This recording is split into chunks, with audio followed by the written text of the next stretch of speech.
نحمده ونصلي ونسلم على رسوله الکریم السلام علیکم ورحمۃ اللہ وبرکاتہ۔ کچھ عرصے سے دوست بھی لگے ہوئے تھے، جان پہچان کے لوگ، اور آج ایک سوال بھی ایک بھائی کا آیا، پتہ نہیں بچہ ہے کہ بڑا ہے، جو بھی ہے اللہ اسے عزت دے، اللہ اس کو زندگی دے صحت والی۔ اس نے بھی یہی سوال کیا کہ یہ جو لوگ جاتے ہیں زیارتوں پہ مانگنے کے لیے، کوئی حوالہ تو دے نا اس کا۔ اور بالکل ٹھیک بات ہے، حوالے تو اس میں دے چکا ہوں، لیکن کہتا ہے بابا کے لیے، بابوں کے لیے۔ یہ بڑی عجیب بات ہے۔ اب میں جو یہ ویڈیو بنانے جا رہا ہوں نا، اس کو آخر تک دیکھنا ہے آپ نے، اگر آپ چاہتے ہیں کہ آپ کا یہ مسئلہ کلیئر ہو۔ اس میں حوالے بھی ملیں گے، اس میں آپ کو بہت کچھ ملے گا۔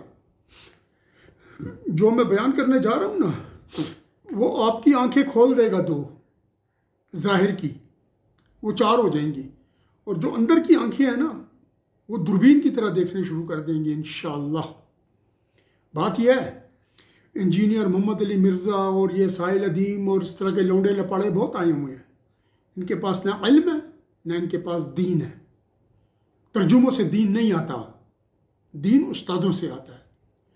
نبی علیہ السلام مبارک نے فرمایا، بخاری شریف میں حدیث موجود ہے کہ 4 لوگوں سے قرآن سیکھو۔ حضرت عبداللہ بن مسعود، حضرت ابی بن کعب رضی اللہ تعالیٰ عنہ، حضرت سالم مولا عمر، اور حضرت معاذ بن جبل رضوان اللہ تعالیٰ علیہم اجمعین۔ کیوں فرمایا نبی علیہ السلام نے؟ وہ تو عرب تھے، ترجمہ پڑھنے کی بھی ضرورت نہیں تھی ان کو۔ تو نہیں، ترجموں سے نہیں ہوتا، سیکھنا پڑتا ہے۔ انگریز کیوں پڑھنے جاتا ہے؟ اور لوگ کیوں پڑھنے جاتے ہیں؟ ترجمے پڑھیں نا بس۔ انگریز کو ترجمے کی کیا ضرورت ہے؟ انگریزی پڑھتا ہے نا۔ انگریز ہو کے کتاب نہیں پڑھ سکتا، اردو بولنے والا اردو نہیں پڑھ سکتا جب تک اسکول جا کے سیکھے نا۔ کس سے سیکھے گا؟ خود کو ہی سیکھ سکتا ہے۔ کہنے کا مطلب یہ ہے کہ اب میں پروگرام کا آغاز کر رہا ہوں اولیاء اکرام پر۔ آپ کی زندگی میں، آپ کی زندگی کے بعد، یعنی اولیاء اکرام کی زندگی کے بعد ان کے زیارت پہ جانے کی تمام دلائل دوں گا۔ بسم اللہ الرحمن الرحیم۔ آغاز ہے جی، ابو داؤد کی روایت ہے 2594۔ نبی کریم صلی اللہ علیہ وآلہ وسلم فرماتے ہیں، ابو درداء رضی اللہ تعالیٰ نبی کریم صلی اللہ علیہ وسلم سے روایت کرتے ہیں کہ مجھے اپنے کمزور لوگوں کے پاس تلاش کرو، ضعفائکم، کیونکہ تمہیں رزق اور تمہیں فتح تمہارے ان کمزور لوگوں کی وجہ سے دی جاتی ہے۔ ٹھیک جی، یہ ایک حدیث ہو گئی۔ اب میں اس کا ترجمہ بھی کر دیا نا، اب میں آ رہا ہوں اس کے اوپر درجہ بدرجہ۔ ابغونی فی ضعفائکم، میری رضا، نبی پاک صلی اللہ علیہ وسلم کی رضا، فرماتے ہیں میری رضا اپنے فقراء کے پاس تلاش کرو۔ کس طرح ہم نبی علیہ السلام کی رضا تلاش کریں گے؟ ان فقراء کے ساتھ ہم احسان کریں گے۔ فقراء سے مراد یہاں پر اولیاء کرام ہیں، کیونکہ وہ دنیا کو ترک کر چکے ہوتے ہیں، دنیا کو چھوڑ دیتے ہیں۔ اصحاب صفہ کی مثال آپ کے سامنے ہے، انہی کے پیٹرن پر سب چل رہے ہیں، یعنی وہ توکل کرتے ہیں اور ہر چیز کو چھوڑ کے اپنا تمام توجہ اللہ کی طرف کر لیتے ہیں، اور اللہ کی رضا کو حاصل کرنے میں لگ جاتے ہیں۔ نہ رزق کماتے، نہ روٹی کماتے، نہ کاروبار کرتے، نہ اولاد کی فکر، نہ بچوں کی فکر۔ اصحاب صفہ کے پاس کوئی بھی ایسی چیز نہیں تھی سوائے اس کے کہ دین کی خدمت اور دین سیکھنے کے لیے تھے اور معرفت رب حاصل کرنے کے لیے تھے۔ تو کس طریقے سے ہوگا؟ بالاحسان الیہم، ان کے ساتھ احسان کا معاملہ کرو، ان کی مدد کرو۔ جب آپ ان کے پاس جائیں تو ان کے پاس بیٹھ کر ان کے ساتھ احسان کا معاملہ کریں۔ یہاں سے آپ کو نبی علیہ السلام کی رضا ملے گی۔ ابھی آگے میں چل کے بتا رہا ہوں آپ کو اور بھی۔ اچھا، فَإِنَّمَا تُرْزَقُونَ وَتُنْصَرُونَ، تمہیں رزق بھی دیا جاتا ہے، ان کی وجہ سے فتح بھی دی جاتی ہے۔ اچھا، رزق اور فتح 2 قسم کی ہے، ایک وہ حصی ہے، حصی، اور ایک جو ہے وہ معنوی ہے۔ حصی اس کو کہتے ہیں جو آپ کے حواس خمسہ سے دکھائی دیتی ہے، یعنی آپ جب جہاد کر رہے ہیں، لڑ رہے ہیں، تو نظر آتا ہے لوگوں کو کہ آپ تلوار چلا رہے ہیں، یہ حصی ہے۔ جب آپ روٹی کھاتی ہیں، رزق آتا ہے، یہ حصی ہے۔ ایک معنوی رزق ہے۔ معنوی رزق یہ ہے کہ جو آپ کو توکل ملتا ہے، جو معنوی رزق ہے، جو توکل آپ کو ملتا ہے اور جو آپ کی باطنی صفات ترقی کرتی ہیں، تقوی، پرہیزگاری، یہ سب معنوی رزق ہے۔ جب آپ ان کے پاس جا کر بیٹھتے ہیں تو آپ کی تقوی، پرہیزگاری بڑھ جاتی ہے۔ نبی پاک صلی اللہ علیہ وسلم فرماتے ہیں، یہ بھی ابو داؤد میں یہ روایت موجود ہے، نبی پاک صلی اللہ علیہ وسلم فرماتے ہیں کہ المرء علی دین خلیلہ، آدمی اپنے بھائی کے، اپنے دوست کے دین پر ہے۔ فَلْيَنْظُرْ مَنْ يُخَالِلُهُ، تو تم غور کرو تم کس سے دوستی کر رہے ہو، یعنی جیسا دوست ویسا آپ کا دین۔ اب آپ نے فقیروں کے ساتھ دوستی کر لی، اللہ کے اولیاء سے کر لی، آپ کے اندر وہ رنگ چڑھے گا۔ آپ بدماشوں کے پاس بیٹھیں گے، بدماشوں کا رنگ چڑھے گا۔ جب آپ ان کے پاس بیٹھیں گے تو یہ وہ معنوی رزق ہے جو آپ کو ملتا ہے۔ ٹھیک ہے جی، جرت بھی ہے، شجاعت بھی ہے، سب کچھ اس میں مل گیا آپ کو، معنوی ہو گیا یہ۔ اب جب یہ جو فتح ہے یہ کیا ہے جو کہ آپ کو ملتی ہے، تو فتح بھی دو قسم کے آپ کے دشمن ہیں۔ ایک وہ دشمن ہے جو آپ کا ظاہری دشمن ہوتا ہے، مثلا کافر جو آپ جہاد کرنے جاتے ہیں، اور ایک وہ جو آپ کا باطنی دشمن ہے۔ باطنی دشمن آپ کا کون ہے؟ شہوتیں، زنا کی شہوت، عورت کی شہوت، دولت کی شہوت، گناہوں کی شہوت، جوا کھیلیں، پیسے آئیں، یہ تمام شہوتیں ہیں، آپ کے باطنی دشمن ہیں۔ جب آپ ان کے پاس بیٹھتے ہیں ان باطنی دشمنوں کے اوپر بھی آپ کو فتح ملتی ہے۔ کس طرح؟ ان کی صحبت کے اثر سے یہ دب جاتا ہے۔ آپ جب ان پہ بیٹھتے ہیں نا، یہ دب جاتا ہے۔ دیکھیں آسان مثال دیتا ہوں، آپ عطار کی دکان پر بیٹھیں جو عطر بیچتا ہے، جب آپ اٹھ کر آئیں گے آپ میں سے عطر کی خوشبو آئے گی، لیکن لوہار کے پاس بیٹھیں، اس کے کپڑے بھی جلیں گے، آپ کے کپڑے بھی جلیں گے۔ اتنی مثال عقل مندوں کے لیے کافی ہے۔ اچھا پھر کس طرح ہوتا ہے یہ بی دعافائکم؟ اس میں جو با ہے نا، با وہ سببی ہے، یعنی ان کے وجود کی برکت سے اور ان کے احسان کی برکت سے، جب آپ ان کے پاس جاتے ہیں، ان کے پاس بیٹھتے ہیں، ان کا جو وجود ہے اور یہ آپ پر احسان کرتے ہیں، آپ کے لیے دعا کرتے ہیں، آپ کے لیے باقی جو ہے تو اللہ تعالیٰ کے حضور میں گڑ گڑاتے ہیں۔ کیوں؟ کہ ان میں قطب بھی ہیں، ان میں اوتاد بھی ہیں، اور انہی کی وجہ سے یہ دنیا کا نظام چل رہا ہے۔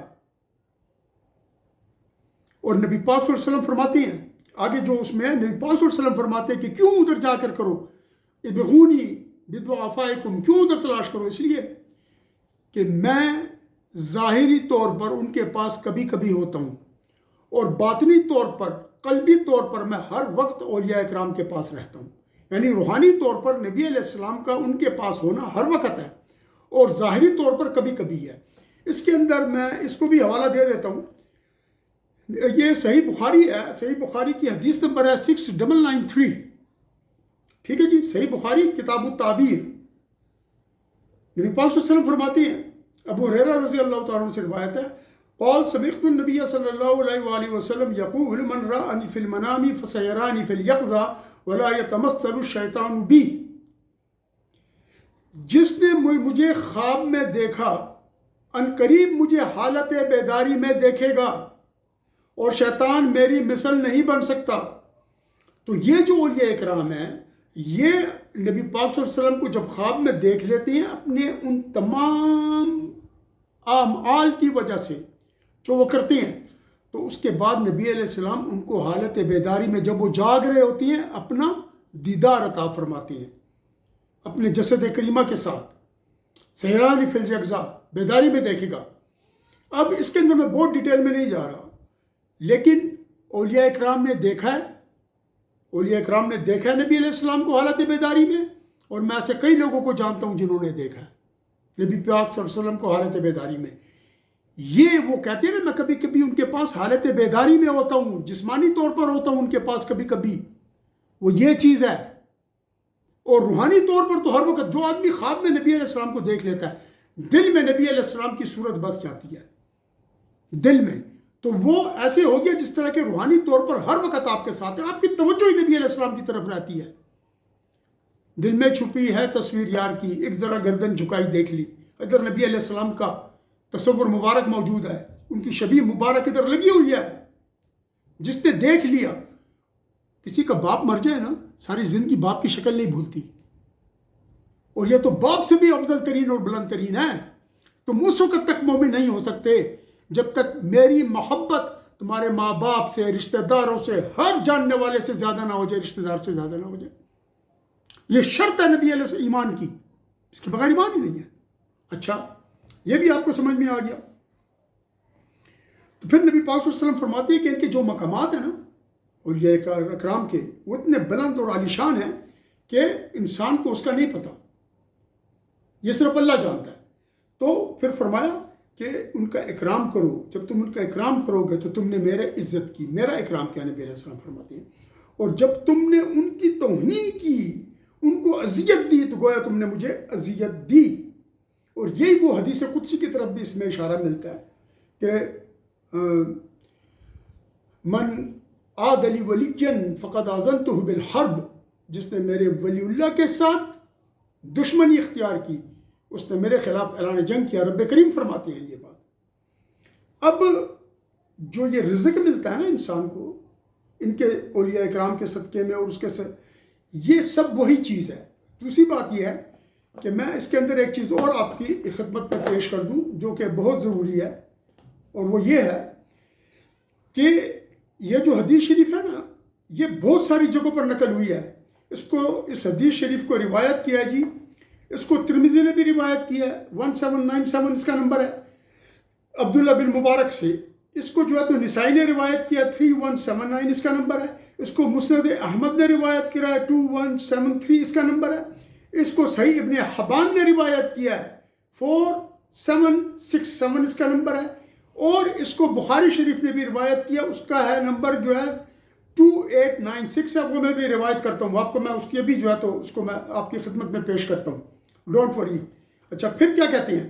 اور وہ کہتے ہیں کہ اس کے اندر جو نسائی میں جو حدیث ہے، جو میں نے آپ کو نمبر بتایا ابھی، اس کے اندر زیادہ معنی اس کے اندر آیا ہوا ہے کہ نبی پاک صلی اللہ علیہ وسلم اس میں جو ہے نا، تو یہ اس کے اندر جو انہوں نے لکھا ہے وہ یہ ہے کہ نبی پاک صلی اللہ علیہ وسلم فرماتے ہیں انما نصر اللہ هذه الامہ، اللہ تعالیٰ اس امت کی جو مدد کرتا ہے وہ ان کے جو ضعفاء ہیں، یہ جو اولیاء اکرام ہیں، جو فقراء ہیں، ان کی دعاؤں سے، ان کی نمازوں سے، ان کے اخلاص کی وجہ سے ان کی مدد کرتا ہے. کیوں؟ کہ اس کا مطلب یہ ہے کہ جو ضعفاء لوگ ہوتے ہیں، کمزور لوگ ہوتے ہیں، جنہوں نے اللہ کے لیے سب کچھ چھوڑ دیا ہوتا ہے. ابراہیم بن ادم نہیں نکل کے بادشاہ چھوڑ کے، شاہ شجاع کرمانی نہیں نکل کے بادشاہ چھوڑ کے، اور کتنے بڑے ولی اللہ بنے. یہ گھر بیٹھ کے نہیں ملتی ہے دولت.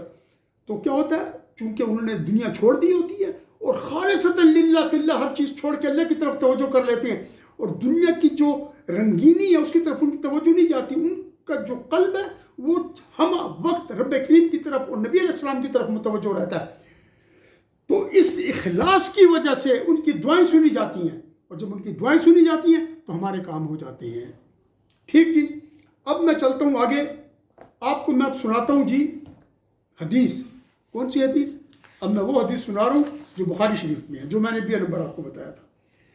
حضرت سعد رضی اللہ تعالیٰ عنہ کو، یہ مصعب بن سعد رضی اللہ تعالیٰ عنہ روایت کرتی ہیں کہ سعد کو یہ گمان تھا، حضرت سعد رضی اللہ تعالیٰ عنہ کو، کہ مجھے اپنے سے کمتر لوگوں پر فضیلت حاصل ہے، جو غریب لوگ تھے اور جو اس طریقے کے، اور میں جو ہوں نا تو ان فقراء سے ان سے زیادہ میں آگے ہوں. تو نبی پاک صلی اللہ علیہ وسلم نے ان سے فرمایا هل تنصرون وترزقون الا بدعافائکم، کیا تمہاری مدد تمہارے غریبوں، مسکینوں اور ان کمزور لوگوں کی وجہ سے نہیں کی جاتی؟ نبی پاک صلی اللہ علیہ وسلم کیا بتا رہے تھے ان کو؟ یعنی ان کمزور لوگوں کے وجود کی برکت سے، ان فقراء کی برکت سے جو کہ بمنزلہ اقطاب اور اوتاد ہیں، اور ان کی وجہ سے ان معاشرے کا، شہروں کا، لوگوں کی بقا ہے، اور جو تم لوگوں کو دشمنوں پر فتح حاصل ہوتی ہے، اور جو تم لوگوں کو، غنی لوگوں کو رزق ملتا ہے، ٹھیک ہے، وہ ان فقراء کی برکت سے ملتا ہے. تو بس تم ان کا اکرام کرو، ان کی عزت کرو، اور ان کے اوپر متکبر نہ ہو جاؤ، ان کے اوپر غرور نہ کرو، اس لیے کہ یہ محبت کے تنگ راستے میں چلنے والے لوگ ہیں، اور یہ وہ بادشاہ ہیں جنتوں کے کہ ان اعلیٰ مراتب عزت میں جو اللہ تعالیٰ نے ان کو عطا کی ہے. اور طیبی رحمۃ اللہ تعالیٰ علیہ اس جگہ پر جو تشریح لکھتے ہیں وہ بتاتے ہیں کہ ان لہو فضلا، یعنی جو ان لوگوں کو شجاعت ملتی ہے، ان لوگوں کو جو کرامت اللہ تعالیٰ عطا فرماتے ہیں، جو بھی لوگ ہیں سعد رضی اللہ تعالیٰ عنہ جن کے پاس شجاعت بھی ہے اور سب کچھ ہے، تو نبی پاک نے فرمایا کہ یہ شجاعت، یہ جو رزق ہے، یہ سب کا سب ان کمزور اور ان ضعیف مسلمانوں کی وجہ سے ہے، ان کی دعاؤں کی برکت سے ہے، اور جو صحابت ملی ہے یہ بھی ان کی دعاؤں کی برکت سے ہے۔ تو بات یہ ہے کہ یہاں پر یہ بات بتائی گئی ہے کہ جو کچھ آپ کو مل رہا ہے وہ سب کچھ انہی کی برکات سے مل رہا ہے، لہٰذا تکبر کی ضرورت نہیں، اکڑنا نہیں ہے، عاجزی اختیار کریں اور ان فقراء کو جانیں۔ اب اتنا تو میں نے آپ کو دلائل دے دیے کہ ان فقراء کی وجہ سے سب کچھ ملتا ہے۔ ایک حدیث آخر میں سناؤں گا، آپ کی آنکھیں کھل جائیں گی۔ اب میں اس جگہ پر ایک مسئلہ ڈسکس کرنا چاہ رہا ہوں، پہلے میں وہ مسئلہ ڈسکس کرتا ہوں جو وفات کے بعد اولیاء اکرام اپنی قبور میں چلے جاتے ہیں، ان کا معاملہ کیا ہے۔ دیکھیے، انسان کو جو کچھ ملتا ہے ایمان کی بنیاد پر ملتا ہے۔ ایک کافر ہو، وہ جتنا سخی، جتنا بادشاہ ہو جائے، کوئی فائدہ نہیں، اللہ کا اس کو کوئی عمل قبول نہیں ہے۔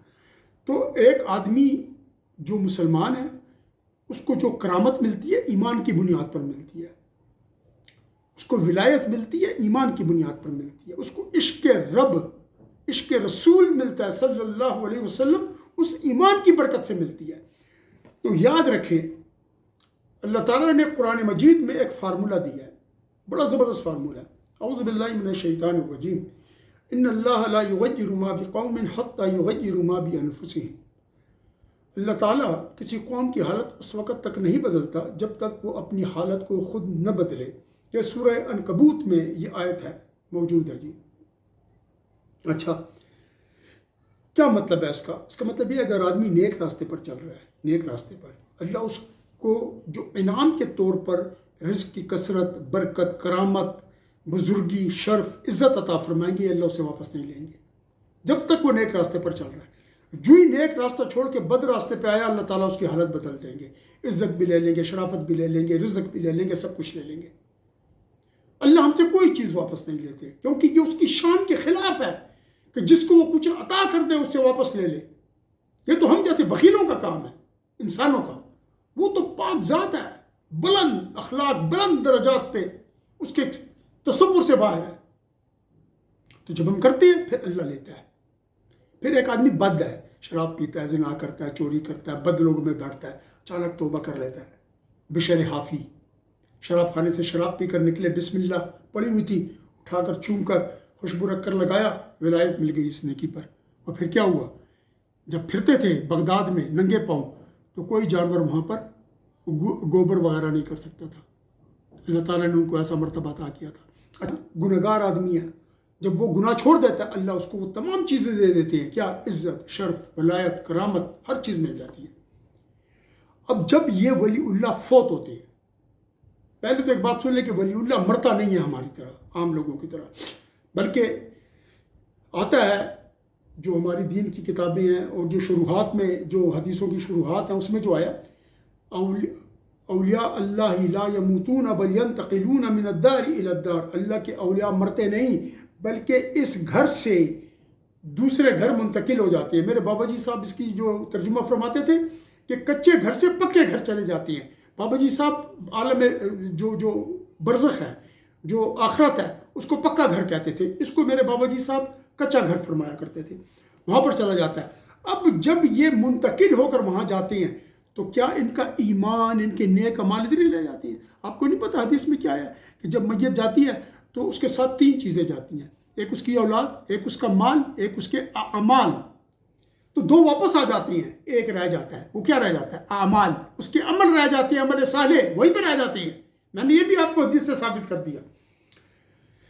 اب جب ان کو قبر میں دفنا دیتے ہو تو ان کا ایمان ان کے پاس ہوتا ہے، اس ایمان کی بنیاد پر تو یہ جواب دے گی من ربک من دینک وماذا کنت تقول فی ھذا الرجل، کہ تو ان شخص کے بارے میں کیا کہا کرتا تھا۔ نبی علیہ الصلوۃ والسلام مبارک قبر شریف میں حاضر ہوں گے تو بتائیں گے کہ بتاؤ ان کے بارے میں کیا کہتے ہو۔ تو جس کا ایمان، عشق رسول، وہ کرامت و بزرگی اس کے پاس ہے، وہ کہے گا کہ یار کیا بات کر رہے ہو، میرے نبی علیہ السلام میں کیا بات پوچھ رہے ہو مجھ سے۔ اس طرح یوں ٹک کر کے جواب دے گا، ٹک کر کے۔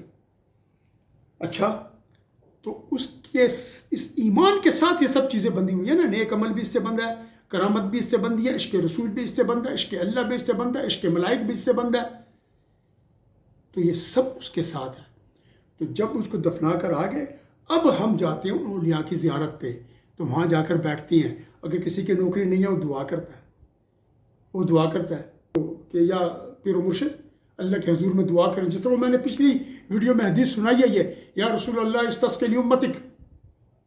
اب ادھر جا کے ہم دعا کرتے ہیں، مل جاتا ہے. اب ہم جاتے ہیں ادھر جی تو دونوں رزق ملتے ہیں، معنوی بھی اور یہ بھی حصی بھی. مطلب ہے کسی کی نوکری نہیں ہے، دعا کرتا ہے، اللہ نوکری دے دیتا ہے، رزق فراخ کر دیتا ہے، کیونکہ کرتا تو اللہ ہے نا. ہم دعا کر رہے ہیں ادھر، ان سے عرض کر رہے ہیں کہ دعا کریں، یا اللہ کے حضور میں ان کو وسیلہ دے رہے ہیں. پھر معنوی رزق میں جاتا ہوں اپنے پیر و مرشد کے دربار پہ، جب میں دیکھتا ہوں کہ میرا سینہ خالی خالی ہے، ادھر جا کے مراقبہ کرتی ہیں، ادھر جو ہے تو بیٹھ جاتے ہیں، ان کی توجہ ہوتی ہے، وہ معنوی رزق ملتا ہے وہاں سے. کیا؟ تقوی، پرہیزگاری، وہ اللہ کی ذات پر بھروسہ، وہ اللہ کی ذات کے اوپر ایک مضبوط یقین، یہ ملتا ہے. تو جب ہمیں یہ مل جاتا ہے ہم وہاں سے لے کر آ جاتے ہیں.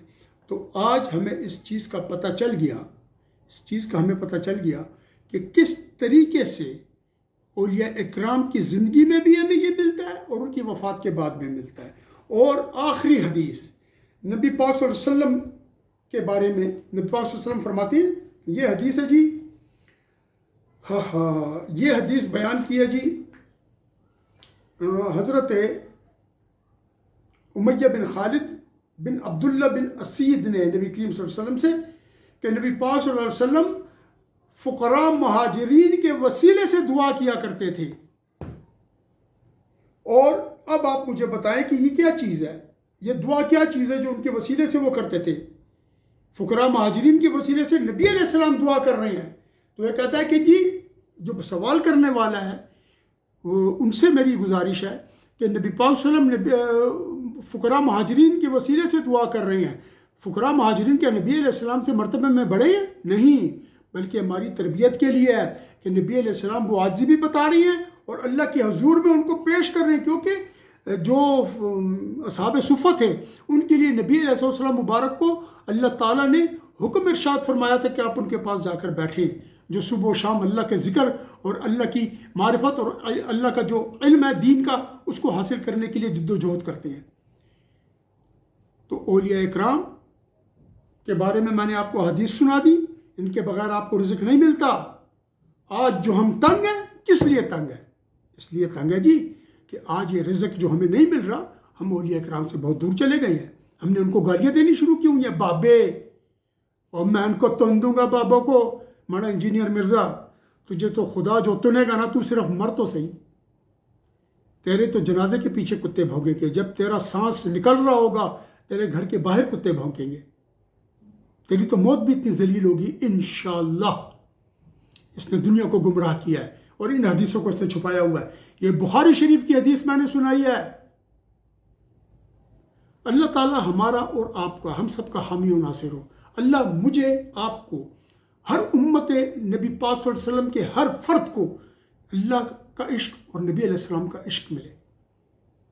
اللہ تعالی ہمیں استقامت پر قائم رکھے، اولیاء کی عزت کرنے کی توفیق عطا فرمائے کہ وہ اولیاء ہے کہ اس کے بغیر اللہ رزق نہیں دیتا. جن لوگوں نے چینل سبسکرائب کیا ان کا بہت شکریہ. جنہوں نے سبسکرائب نہیں کیا وہ سبسکرائب کر لیں تاکہ حق اور سچ باتیں آپ تک پہنچتی رہیں. وآخر دعوانا ان الحمدللہ رب العالمین. صلی اللہ تعالی علی خیر خلقہ ونور عرشہ محمد وعلی آلہ واصحابہ اجمعین برحمتک یا ارحم الراحمین.